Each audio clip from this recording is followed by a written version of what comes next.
നമസ്കാരം. വർഷങ്ങളായി കേരളത്തിൽ CPM-ഉം RSSും തമ്മിൽ ഏറ്റുമുട്ടിയിരുന്നു. പ്രത്യേകിച്ച് മലബാറിലെ പ്രദേശങ്ങളിൽ, കണ്ണൂരിലും മറ്റും നിരവധി രക്തസാക്ഷികളും ബലിദാനികളും ഈ സംഘർഷത്തിലുണ്ടായി.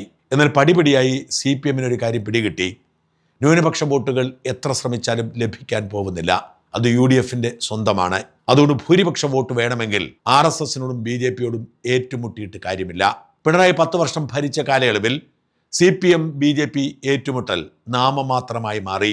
എത്രയോ രക്തസാക്ഷികളും ബലിദാനികളെയും സൃഷ്ടിച്ച ഈ സംഘർഷം അങ്ങനെ ചരിത്രത്തിന്റെ ഭാഗമായി. BJP-യും CPM-ഉം തമ്മിലുള്ള അന്തർധാരയെക്കുറിച്ചായി ചർച്ച. CPM-ന് അതിനുണ്ടായിരുന്ന ന്യായം ഹിന്ദു പാർട്ടി എന്ന നിലയിൽ ഹിന്ദുക്കളെ പിണക്കരുത് എന്നതാണെങ്കിൽ BJP-ക്ക് അതിനുണ്ടായിരുന്ന ന്യായം കോൺഗ്രസ് പാർട്ടിയാണ് ചരിത്രത്തിൽ നിന്നും തുടച്ചു നീക്കപ്പെടേണ്ടത്, അവരാണ് ഭാവിയിൽ കേന്ദ്രഭരണത്തിന് ആപത്താവാൻ സാധ്യതയുള്ളത് എന്നതായിരുന്നു.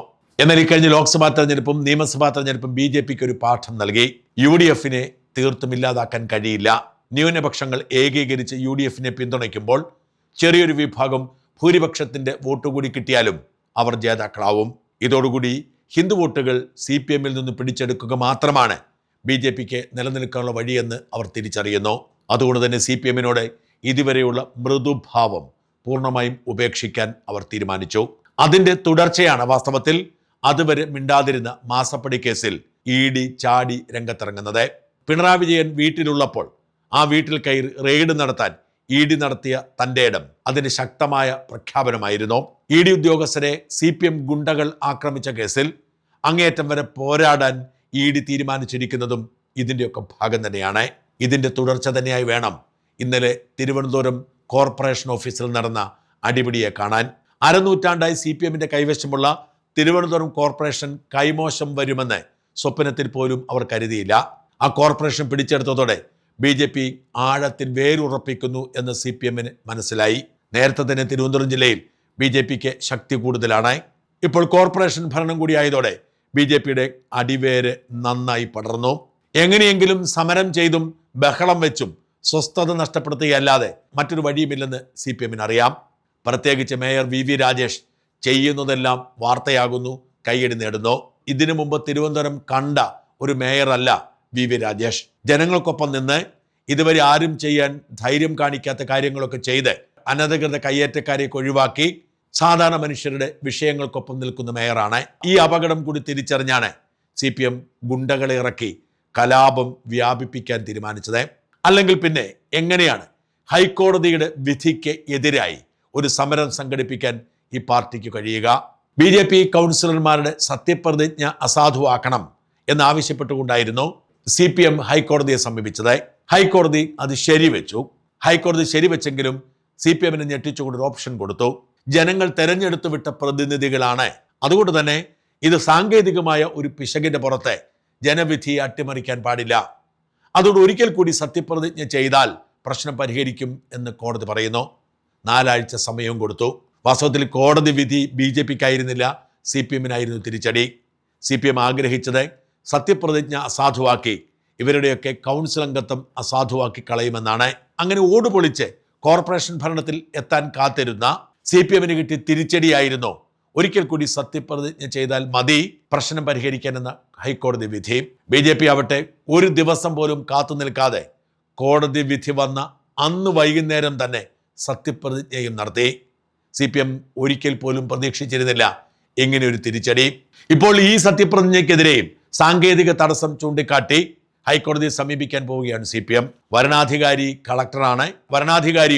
വരണാധികാരി ചുമതലപ്പെടുത്തിയ മറ്റാരെങ്കിലുമോ സത്യപ്രതിജ്ഞാ ചടങ്ങിൽ എത്തിയില്ല എന്ന് പറഞ്ഞാണ് പുതിയ കേസിന് പോകുന്നത്. എന്നാൽ അറിയിക്കേണ്ടവർ അറിയിച്ചിട്ടുണ്ട്. വരാതിരുന്നതിന് ഞങ്ങൾ ഉത്തരവാദിയല്ല എന്നാണ് BJP-യുടെ നിലപാട്. അങ്ങനെ നിയമപോരാട്ടം തുടരാൻ CPM തീരുമാനിക്കുമ്പോഴും CPM ആഗ്രഹിച്ചതുപോലെ BJP ഭരണം നിലയ്ക്കാതെ പോയത് അവരുടെ ഉറക്കം കെടുത്തി. അതുകൊണ്ടാണ് കാപ്പ കേസിൽ അറസ്റ്റിലായി ജയിലിലായിരിക്കുന്ന സുഗതന്റെ രാജിക്ക് വേണ്ടി കഴിഞ്ഞ കുറെ ദിവസങ്ങളായി കോർപ്പറേഷൻ ഓഫീസിന് മുമ്പിൽ നടന്നുകൊണ്ടിരിക്കുന്ന സമരം മേയറുടെ ഓഫീസിന് മുമ്പിലേക്ക് വ്യാപിപ്പിച്ചത്. സുഗതൻ രാജിവെച്ചാൽ മാത്രം പോരാ, ചട്ടവിരുദ്ധമായി സത്യപ്രതിജ്ഞ ചെയ്ത 19 കൗൺസിലർമാരും രാജിവെക്കണമെന്നായിരുന്നു ആവശ്യം. എന്താണ് ചട്ടവിരുദ്ധമെന്ന് വിശദീകരിക്കാൻ അവർക്ക് കഴിയുന്നില്ല. ഹൈക്കോടതി ഒരിക്കൽ കൂടി സത്യപ്രതിജ്ഞ ചെയ്യാൻ പറഞ്ഞു, അവർ ചെയ്തു. എന്നാൽ CPM പ്രതീക്ഷിച്ചതിനേക്കാൾ വേഗത്തിൽ ചെയ്തതുകൊണ്ട് അവർക്ക് മറ്റു വഴിയൊന്നുമില്ലാതായി. അങ്ങനെ അവർ മേയറുടെ ഓഫീസിന് മുമ്പിൽ ഉപരോധം ഏർപ്പെടുത്തുന്നു. രാവിലെ 10:30 മുതൽ മേയറുടെ ഓഫീസിന് മുമ്പിൽ നിൽക്കുന്നു. ഏതാണ്ട് 12 മണിയായപ്പോഴേക്കും മേയർ എത്തുന്നു. മേയർ പക്ഷേ അവരെ കൂസാക്കാതെ തൻ്റെ ഓഫീസിലേക്ക് കടന്നുപോയി. അവിടെ ഇരുന്നവർ മേയറെ കാലിൽ പിടിച്ച് നിലത്തേക്ക് വീഴ്ത്തുകയാണ്. നിലത്ത് വീണുപോയ മേയറുടെ കണങ്കാലിന് ഗുരുതരമായി പരിക്കേൽക്കുന്നു. മേയർക്ക് 10 മിനിറ്റ് ശ്രമിച്ചിട്ടും എണീക്കാൻ കഴിയാതെ വരുന്നു. ഈ സംഘർഷത്തിനിടയിൽ CPMന്റെ ഒരു കൗൺസിലർ സിന്ധു മറിഞ്ഞു വീണ് സന്ദർശകർക്കിട്ടിരുന്ന കസേരയിൽ തലയിടിച്ച് നെറ്റിയിൽ ആഴത്തിലുള്ള മുറിവുണ്ടാവുന്നു. ഡെപ്യൂട്ടി മേയർ ആശാനാഥിനും പരിക്കേൽക്കുന്നു. മേയർ അടക്കമുള്ളവരെ ആശുപത്രിയിലാക്കുന്നു. നിരവധി കേസുകൾ അങ്ങോട്ടും ഇങ്ങോട്ടും പരാതിയെ തുടർന്ന് പോലീസ് എടുക്കുന്നു. ഇത് കോൺഗ്രസ് അല്ല, BJP ആണെന്ന് ഓർത്തോണം. സ്പീക്കറുടെ ചേംബറിൽ പോയി ബഹളം വെച്ചതുപോലെ മേയറുടെ ചേംബറിൽ ബഹളം വെച്ചാൽ മര്യാദയ്ക്ക് തിരിച്ചു പോകില്ല എന്ന് പറഞ്ഞ് BJP സംസ്ഥാന പ്രസിഡന്റ് രാജീവ് ചന്ദ്രശേഖർ രംഗത്ത് വരുന്നു. CPMന് കോൺഗ്രസ് സ്പീക്കറിന്റെ ഓഫീസിൽ പോയി കലാപവും നാടകവും ചെയ്യാൻ സാധിക്കും. പക്ഷേ BJP മേയറിന്റെ ഓഫീസിൽ കയറാൻ ഞങ്ങൾ സമ്മതിക്കില്ല. അവിടെ കലാപവും നാടകവും ചെയ്യാൻ ഞങ്ങൾ സമ്മതിക്കില്ല എന്ന് ഞാൻ ഇന്ന് ഉറപ്പായിട്ട്, അത് സഖാവ് പിണറായി വിജയനാണോ ഏത് സഖാവാണെങ്കിൽ ഞാൻ ഇന്ന് കൃത്യമായി പറയാൻ ആഗ്രഹിക്കുന്നു. സമരം ചെയ്യാനും പ്രതിഷേധിക്കാനും ഈ നാട്ടിൽ എല്ലാവർക്കും അവകാശമുണ്ട്. പക്ഷേ സമരം ആരാണ് ചെയ്യേണ്ടത്?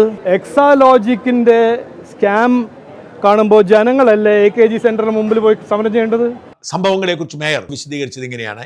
മേയറെ കാണാൻ വേണ്ടി എല്ലാ പാർട്ടിയുടെ കൗൺസിലർമാരും എല്ലാ ദിവസവും വരാറുണ്ട്, ജനങ്ങൾ വരാറുണ്ട്. അപ്പോൾ ഞാൻ താഴെ വന്നപ്പോഴേക്കും ഓഫീസിലേക്ക് വരാൻ വേണ്ടി പലരും എൻ്റെ കൂടെ കൗൺസിലർമാരുണ്ടായിരുന്നു, ജനങ്ങളുണ്ടായിരുന്നു. അപ്പോഴാണ് മേയറുടെ രാവിലെ മുതൽ മേയർക്ക് ഓഫീസിൽ കയറാൻ പറ്റില്ല, മേയറെ കാണാൻ വന്ന ജനങ്ങൾക്ക് ഓഫീസിൽ കയറാൻ പറ്റില്ല എന്ന് കരഞ്ഞിട്ട് കുറച്ചൊരു കസേരയിട്ട് ഡോറൊക്കെ അങ്ങ് തടഞ്ഞിരുന്നാലേ പിന്നെ ജനങ്ങളുടെ കാര്യം ആര് ചെയ്യും?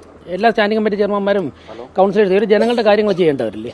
അവരെയൊക്കെ ഇങ്ങനെ ആക്രമിച്ചാൽ രാവിലെ തൊട്ട് ഇവിടെ വന്നിരുന്നത് എത്ര ദിവസം കൊണ്ട് ഒരു പുറത്ത് സമരം നടത്തണം? ആരും ഒന്നും പറഞ്ഞില്ലല്ലോ. അപ്പം മേയറുടെ ഓഫീസിൽ വന്നിട്ട് ഇവിടെ മേയറുടെ ഓഫീസിൽ വരാൻ പറ്റുന്ന ആരും ഇങ്ങോട്ട് വരാൻ പാടില്ല, മേയർക്ക് കയറാൻ പാടില്ല എന്നൊക്കെ തെറ്റൂരം പ്രകടിപ്പിക്കാൻ വേണ്ടി വരാറ്. അങ്ങനെ ഗുണ്ടായുസത്തിനൊന്നും ഭാവിച്ചു കൊടുക്കുന്നവരൊന്നുമല്ല ഞങ്ങൾ.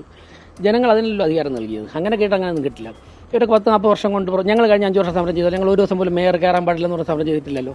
അവർ ജനാധിപത്യപരമായിട്ട് സമരം ചെയ്ത് ജനങ്ങളെ ബോധ്യപ്പെടുത്തോട്ടെ, കോടതിയിൽ പൊയ്ക്കോട്ടെ. അല്ലാതെ മേയറുടെ ഓഫീസിൽ വരാൻ പാടില്ലെന്ന് പറയാൻ എങ്ങനെ സാധിക്കും?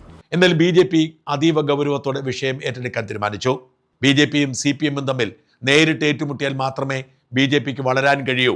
കോൺഗ്രസ്സുകാരെ പോലല്ല, അടിക്കേണ്ടടുത്ത് അടി, ചവിട്ടേണ്ടടുത്ത് ചവിട്ട്, പറയേണ്ടടുത്ത് വാക്ക് എന്നതാണ് BJPയുടെ നയം. തിരുവനന്തപുരം കോർപ്പറേഷൻ ഭരണത്തിൽ ജനങ്ങൾ തൃപ്തരായതുകൊണ്ട് തന്നെ ഈ ഭരണം അട്ടിമറിക്കാൻ നടത്തുന്ന CPM നീക്കത്തോട് ജനവികാരം എതിരാണ്.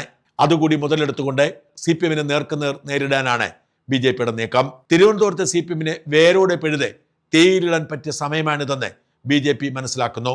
അതുകൊണ്ട് BJP CPMനെതിരെയുള്ള നിലപാട് കടുപ്പിക്കുകയാണ്.